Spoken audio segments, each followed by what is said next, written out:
Está aquí con nosotros Gerardo Rodríguez, te agradezco mucho que estés aquí. Él es catedrático de la Universidad de las Américas en Puebla y es columnista del Heraldo de México. Me da mucho gusto saludarte. Muchas gracias por la invitación. Gracias por estar aquí con nosotros. Además, él sabe mucho sobre temas de seguridad nacional y bueno, pues ahora con la Guardia Nacional se abre una serie de dudas.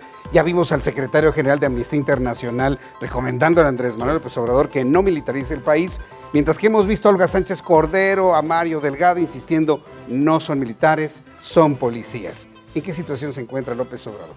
Mira, recomendar muchísimo el trabajo que hicieron el equipo del Heraldo de México. Hay una muy buena infografía, un buen trabajo para comparar las guardias nacionales en todo el mundo. Primero, uno de cuatro países en el mundo tienen una gendarmería, una guardia nacional, o lo que le llamamos en las universidades una fuerza intermedia de corte militar, pero que hace funciones de seguridad.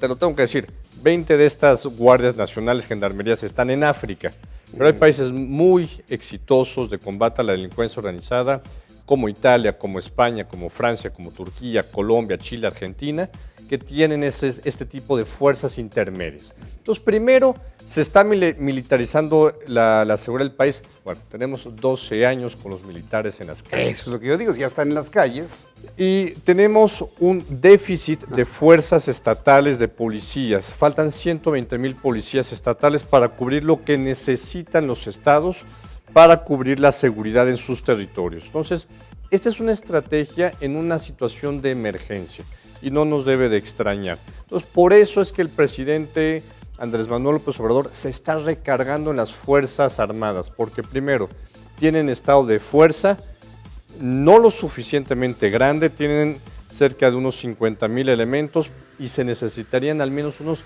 100,000 elementos. La Policía Federal solamente tiene 30,000 elementos operativos que pueden ser desplegables. Para un país de 127 millones de mexicanos es insuficiente. Segundo, son las Fuerzas Armadas las que tienen instalaciones para que los soldados, los miembros de esta Guardia Nacional puedan dormir. En serio, es un tema. La Policía Federal no tiene cuarteles para este despliegue territorial. Son 266 regiones estratégicas o zonas estratégicas donde se mandarán entre 300 y 700 elementos de la Guardia Nacional.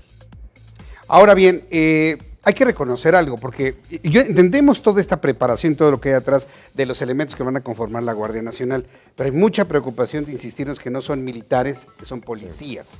¿Esta discusión o esta aclaración tendrá éxito o no, Gerardo, desde tu punto de vista? Mira, coincido con las organizaciones de la sociedad civil que lo mejor sería tener un cuerpo completamente civil. Pero ha habido casos como el caso de Francia, Italia, Austria, que en sus orígenes son militares y después pasan a ser civiles las instituciones. Lo ideal es que sería que el mando operativo y político estuviera en la Secretaría de Gobernación o en la Secretaría de Seguridad o del Presidente de la República. Sin embargo, la situación que tiene este país, si para echar a andar un cuerpo verdaderamente nacional, solamente son las Fuerzas Armadas. Es precisamente lo que han señalado, que es un error mantener la Guardia Nacional con el mando en el Ejército Mexicano, sino que tendría que pasar a una instancia civil. ¿Cómo lo van a leer, ¿no? la próxima administración, este tipo de recomendaciones, Gerardo? Yo te diría, me voy a ir un paso atrás. Se está menospreciando a la Policía Federal y a la Gendarmería Nacional, que es la 7ª división de la Policía Federal. El próximo secretario ha hecho declaraciones, me parece, irresponsables de decir que hay mucha corrupción en la Policía Federal. Por supuesto, en todas las corporaciones hay corrupción, pero en la Policía Federal, donde yo doy clases de posgrado, te podría decir, hay elementos espectaculares que dan su vida por la nación. Estábamos platicando con el exsecretario